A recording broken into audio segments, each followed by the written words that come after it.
Assalamualaikum warahmatullahi wabarakatuh. Alhamdulillahirrabbilalamin. Wassalatu wassalamu ala asrofil anbiya wal mursalin Sayyidina wa maulana Muhammadin wa ala alihi wa sahbihi wa barik wassalim ajmain.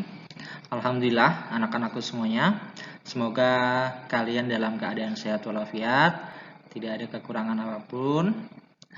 Alhamdulillah pada kali ini pertemuan pertama kita masih belajar daring ya, walaupun masih belum bisa bertatap muka nggak apa-apa, tapi kita harus tetap semangat belajar ya. Kali ini pertemuan pertama Al-Quran Hadis di semester 2. Pada bab pertama ini kita akan membahas tentang menetapkan bacaan algorib dalam Al-Quran, membentuk sikap cermat. Sebelum kita membahas pada bab pertama, alangkah baiknya saya sampaikan terlebih dahulu kompetensi dasarnya. Adapun untuk kompetensi dasar yang pertama adalah supaya kalian menghayati keutamaan membaca Al-Quran sesuai kaidah ilmu tajwid. Yang kedua, mengamalkan sikap cermat dalam kehidupan sehari-hari. Yang ketiga, memahami ketentuan bacaan gharib dalam imalah, ismam, tashil, naql, mat atau qasr dalam Al-Quran. Kemudian yang terakhir adalah mempraktekkan bacaan gharib dalam imalah, ismam, tashil, naql, mat atau qasr dalam Al-Quran. Nah, tujuannya apa Pak? Tujuan pembelajaran pada kali ini adalah supaya kalian bisa mempraktekkan ketentuan bacaan gharib dalam imalah. Yang kedua, supaya juga kalian bisa mempraktekkan ketentuan bacaan gharib dalam ismam, kemudian bisa mempraktekkan ketentuan bacaan gharib dalam tashil, dan bisa juga mempraktekkan ketentuan bacaan gharib dalam naql, dan juga bisa mempraktekkan ketentuan bacaan gharib dalam mat atau qasr. Itu adalah kompetensi dasar dan tujuan pembelajaran pada bab pertama dengan menetapkan bacaan gharib dalam Al-Quran, membentuk sikap cermat. Nah, sebelumnya ilmu qiraah termasuk ilmu yang penting untuk diajarkan dan dipelajari oleh setiap umat Islam.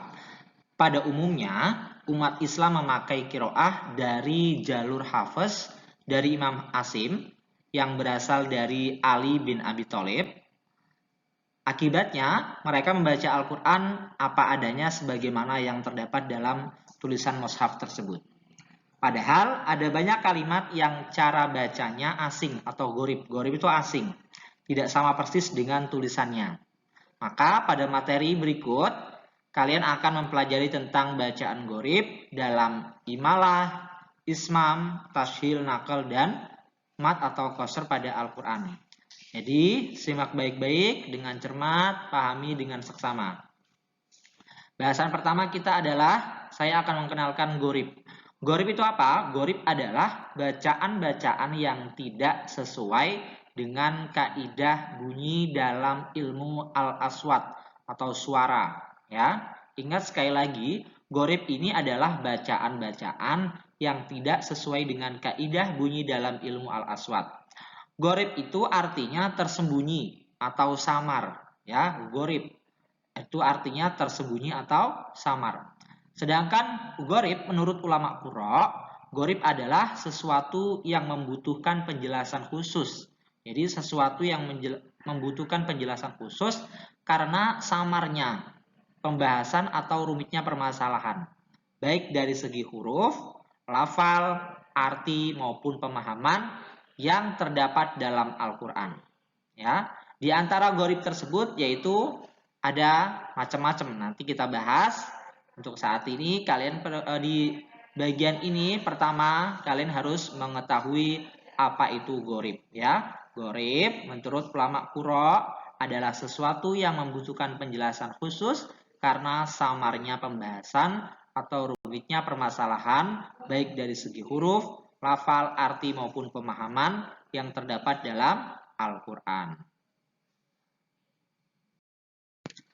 Imalah menurut bahasa artinya adalah condong atau miring. Ya, sekali lagi imalah itu menurut bahasa artinya condong atau miring. Sedangkan imalah menurut istilah, imalah artinya mencondongkan bacaan harokat fathah pada harokat kasroh ya. Jadi mencondongkan bacaan harokat fathah pada harokat kasroh sekitar 2/3-nya, ya. Ingat sekali lagi, menurut istilah imalah artinya mencondongkan bacaan harokat fathah pada harokat kasroh sekitar 2/3-nya. Sekarang kita bahas macam-macam imalah. Imalah ini dibagi menjadi 2 macam. Yang pertama ada imalah sugro, yang kedua ada imalah kubro. Nah, apa itu pengertian imalah sugro? Imalah sugro adalah bacaan imalah diwasol pada kalimat atau lafal lain sehingga bacaan tidak berhenti pada lafaz yang dimaksud. Nanti kita bahas contohnya. Untuk saat ini kalian perlu ketahui pengetahuannya atau pengertiannya. Imalah sugro adalah bacaan imalah diwasol pada kalimat atau lafal lain sehingga bacaan tidak berhenti pada lafaz yang dimaksud. Itu adalah imalah sugro. Sedangkan untuk imalah kubro artinya bacaan imalah diwakofkan, akan berhenti di situ saja, ya. Imalah kubro itu artinya bacaan imalah diwakofkan, akan berhenti di situ saja, ya. Menurut Imam Warosi, ciri imalah kubro yaitu semua lafal dalam Al-Qur'an yang akhirnya terdapat alif maksurah atau alif bengkong. Biasanya itu ada alif berbentuk iya tapi nggak ada titiknya di bawahnya. Nah, itu namanya alif bengkong. Menurut Imam Warosi, pokoknya ciri-ciri imalah kubro itu semua lafal dalam Al-Qur'an yang akhirnya terdapat alif maksurah atau alif bengkong. Imalah sugro adalah setelah bacaan imalah tersebut masih diwasolkan pada lafaz lain sehingga tidak berhenti di situ saja. Menurut Imam Hafiz, bacaan imalah hanya terdapat pada Quran surah Hud ayat 41. Jadi selain surat Hud ayat 41 itu tidak ada lagi. Karena beliau hanya menyatakan satu imalah dalam Al-Quran. Sehingga tidak ada pembagian imalah.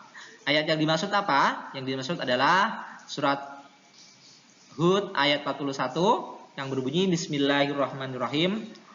Wa qala irkabu fiha bismillahi majreha wa mursaha, ya. Aslinya kan majroha, ya. Karena ini dibaca imalah jadi majreha. Pada lafal majroha, maka cara membacanya adalah majreha. Ingat sekali lagi, karena ini adalah imalah sugro, maka lafal majroha dibaca jadi majreha. Cuman ada satu ayat, ya, dalam Al-Qur'an, yaitu di surat Al-Hud ayat 41 ada imalah sugro. Cuman itu aja. Imalah kubro adalah setelah bacaan imalah tersebut diwakofkan sehingga berhenti di situ saja.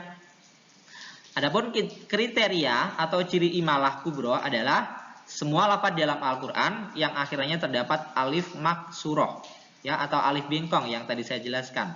Pendapat ini dikemukakan oleh Imam Warosi, ya. Ini adalah pendapat Imam Warosi, misalnya pada lafaz ahwa, jadi dibacanya ahwe, ya. Istagna, lafaz istagna diimalahkan jadi istagne, ya. Kemudian lafaz wattaqo jadi wattaqe bacanya karena diimalahkan, namanya imalah kubro. Kemudian ada lagi lafaz fatardo. Fatardo dibaca fatarde, ya.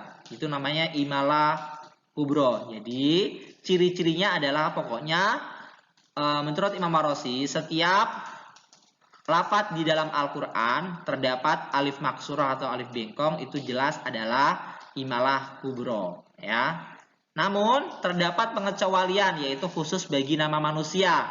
Tapi kalau manusia beda nama, misalnya dipakai nama manusia, misalnya belakangnya ada alif maksurahnya, bukan berarti harus dibaca imalah juga, enggak juga.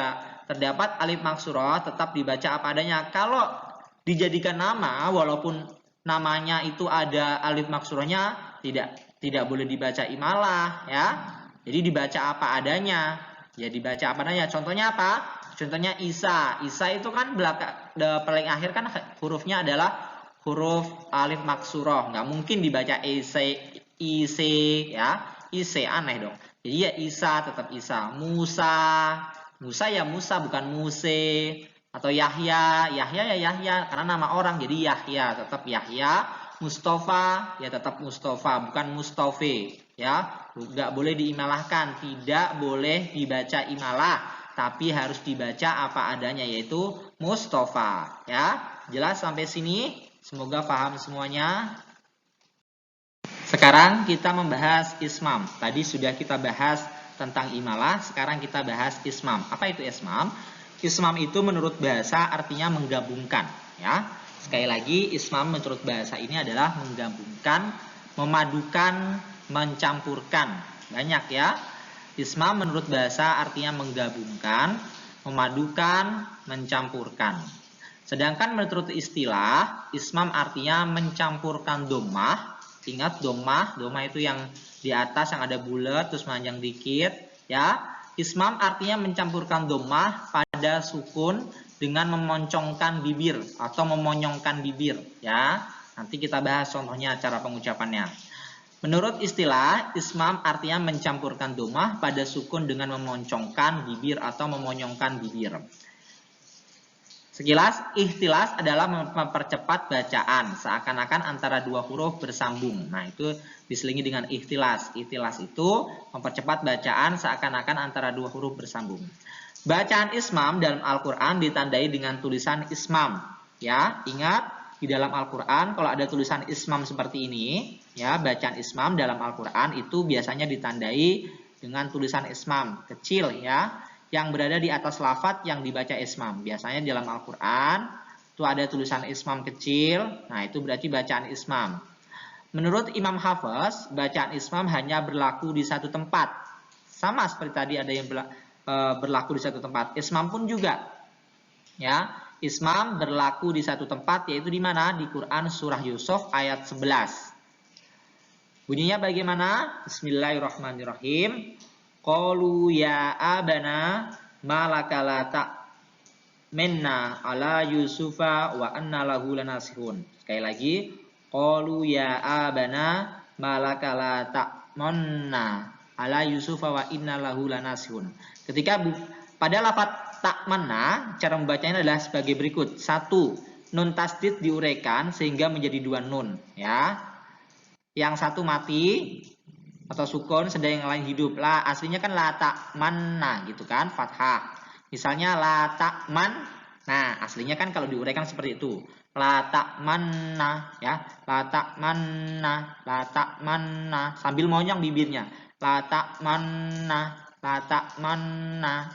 Yang kedua adalah nun mati pertama sebagai tempat bacaan ismam sehingga melafadzkan nun itu la ta'man, kedua bibir dimonyongkan ke depan sebagaimana melafadzkan huruf nun melalui asmaul huruf.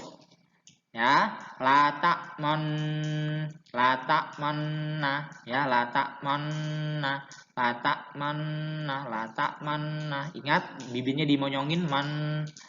Menarik bibir yang monyong tersebut sambil mengucap nun kedua, la ta'manna, sehingga lengkap menjadi la ta'manna, ya. La ta'manna, ingat bacanya sambil bibirnya dimonyongkan. Qalu ya abana malaka la ta'manna ala Yusufa wa inna lahu lanasihun. Ya, paham ya sampai sini ya. Sekarang kita memasuki pembahasan tashil. Apa itu tashil? Tashil itu mempunyai akar kata sahula yang artinya mudah.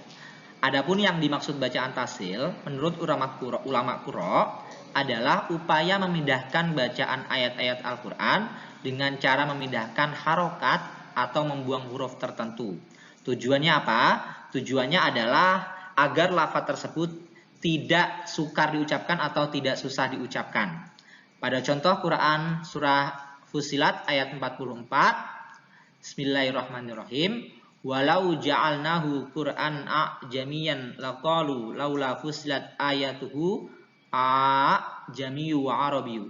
A'jamiyyu wa arabiyyu, ya. A-nya ini kan kalau dibaca apa adanya kan a, ya kan? A. Tapi karena ini adalah dibaca tashil, maka dipanjangkan. Dua ketukan. Jamiu wa arabiyu. Jadi letak tasil pada lafadz jamiu karena membaca pada dua hamzah itu sulit ya. Kalau orang Arab itu membaca dua hamzah itu sulit, maka hamzah yang satu dibaca tasil dengan hamzah yang kedua.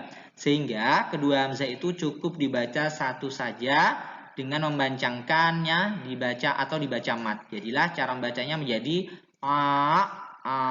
jamiu. Jamiu. Ingat dua ketukan jamiu. Jamiu. Jamiu. Menurut Imam Hafiz adalah jamiu dapat dibaca dua versi. Pertama dibaca sebagaimana di atas, jamiu, sedangkan yang kedua boleh dibaca dengan alif yang kedua agak condong pada huruf H walaupun tidak terlalu ditampakkan huruf H-nya seperti jamiu, jamiu, jamiu, jamiu ya, agak sulit memang yang kedua ini. Jadi lebih baik yang pertama aja jamiu, lebih gampang ya, dipanjangkan dua ketukan jamiu, jamiu, jamiu, jamiu ya. Ingat bacanya. Tadi sudah kita bahas tentang tashil, ismam ya, imalah sudah kita bahas. Sekarang yang terakhir adalah membahas tentang nakal. Apa itu nakal? Nakal atau an-naqlu berasal dari akar kata nakola yang artinya memindah. Sedangkan menurut istilah ulama qurra adalah memindahkan harokat huruf yang hidup pada huruf yang mati sesudahnya. Ingat, menurut ulama qurra, an-naqlu atau an-naql adalah memindahkan harokat huruf yang hidup ya, harokat huruf yang hidup dipindah pada huruf yang mati sesudahnya. Tujuannya apa? Tujuan naql dalam membaca Al-Quran adalah untuk mempermudah bacaannya. Karena dengan adanya bacaan nakal ini, seseorang pembaca mudah melafadzkan kalimat tertentu dan tanpa mengalami kesulitan karena harokat hurufnya. Nanti kita bahas contohnya. Nah, ini contoh daripada nakal. Contoh nakal dalam Quran Surah Al-Hujurat ayat 11 tertulis Bismillahirrahmanirrahim. Ini saya baca apa adanya dulu. Bi'sal ismu, tulisannya ya. Bi'sal ismul fusuqa ba'dal iman. Lafadz bi'sal ismu selanjutnya dibaca nakal dengan bi'salismu ya. Tulisannya kan bi'sal ismu ya kan. Tulisannya tuh di Al-Qur'an bi'sal ismu, tapi harus dibaca nakal, yaitu bacanya jadi gimana? Bi'salismu. Bi'salismu ya. Memindahkan harokat ya. Memindahkan harokat pada huruf yang sebelumnya, memindahkan harokat alif ya. Memindahkan harokat alif yaitu kasroh, alifnya kan di kasroh tuh ya, ismu pada huruf lam yang mati, lamnya kan mati, sal, al kan sal, alnya kan mati, alifnya di kasroh ya, alifnya di kasroh, kemudian harokat kasroh yang ada di alif ini dipindahkan ke huruf lam yang mati, jadi bacanya bi'salismu ya. Ingat, jadi lafadz bi'salismu. Jadi dalam surat Al-Hujurat, jadi nanti bacanya kalian bi'salismul fusuqa ba'dal iman. Bi'salismul fusuqa ba'dal iman ya. Lafadz bi'sal ismu selanjutnya dibaca nakal dengan bi'salismu, yakni memindahkan harokat alif yaitu kasroh pada huruf lam yang mati. 2. Dapat pula berlaku di akhir lafadz dengan syarat lafadz itu harus diwaqafkan, berhenti. Nah, ini bisa berlaku di akhir lafadz, nakal bisa berlaku di akhir lafadz dengan syarat lafadz tersebut harus diwaqafkan atau berhenti. Sebab jika diwasolkan maka tidak ada bacaan nakal. Kalau diwasolin ya nggak ada bacaan nakal. Tapi syaratnya adanya nakal ini ketika ada bacaan yang harus diwaqafkan ya. Seperti contoh ke dalam Quran surah Ali Imran ayat 18, innahu la ilaha illa huwa wal malaikatu wa ulul ilmi qaiman bil qisti, tulisannya ya. Jadi kita bahas bil qisti. Letak nakal adalah pada lafadz bil qisti ya. Itu kan bil qisti tulisannya, toknya hidup bil qisti.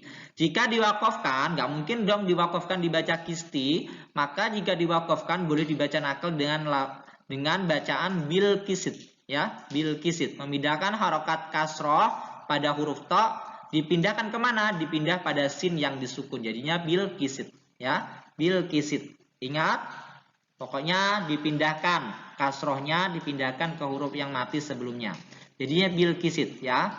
Kemudian ada lagi surat Al-A'raf ayat 158. Bismillahirrahmanirrahim. Lahu mulkus samawati wal ard, la ilaha illa huwa yuhyi wa yumit. Ya. Yang kita bahas di sini letak nakal adalah lafaz al-ardi. Jika diwakafkan maka boleh dibaca nakal dengan al-arid, yaitu memindahkan harokat kasroh huruf do pada huruf ro yang mati. Jadinya al-arid, ya. Walaupun demikian, tidak semua lafaz boleh dibaca nakal, tapi tidak semua lafaz boleh dibaca nakal atau diwakafkan, yaitu lafaz yang huruf sebelum akhir berupa huruf mat atau huruf lin misalnya, ya. Contohnya adalah dalam surat Al-A'raf 158, wayumi itu tidak boleh dibaca wayumiyut, nggak boleh dibaca wayumiyut, ya tetap wayumit, ya. Kemudian surat Al-A'raf ayat 85 su'aiba, jadi ya su'aib, tidak boleh dibaca su'ayab, nggak boleh. Terus dibikin nakal gitu, dipindahin hurufnya, nggak boleh, ya. Sama, tetap harus bacanya tetap su'aiba. Kemudian Quran surah Bani Israel ayat 61, illa iblisa, tulisannya kan illa iblisa, tidak boleh dibaca illa iblis, nggak boleh dibaca ilis, terus harokat sinnya diganti ke ya yang sukun, nggak boleh, tetap dibaca illa iblis. Seperti itu, semoga paham ya. Sampai saat ini, semoga sampai sekarang paham kalian, sampai di sini semoga kalian paham. Selesai sudah pembahasan kita tentang gorib, masih ada beberapa nanti di pertemuan kedua. Pertemuan pertama kita sudah membahas tentang imalah, tentang ismam, tentang nakel, ya, tentang tashil, sudah kita bahas semua. Nah, tugasnya adalah kalian membuat video, ya, kalian rekam, kalian membaca surat-surat yang ada di Al-Quran dengan bacaan pertama adalah imalah, ya, mencari contoh imalah, kemudian kalian baca, kalian rekam, bikin video, kalian membaca bacaan imalah yang dalam Al-Quran, bacaan ismam, terus bacaan tashil, bacaan nakel, kalian rekam cara membacanya. Jadi saya nanti akan melihat gerak bibir kalian, ya. Tugasnya adalah kalian membuat video mempraktekkan bacaan gorib, yaitu bacaan imalah, ismam, tashil, dan nakel. Kalian cari dalam Al-Quran atau di LKS juga sudah ada.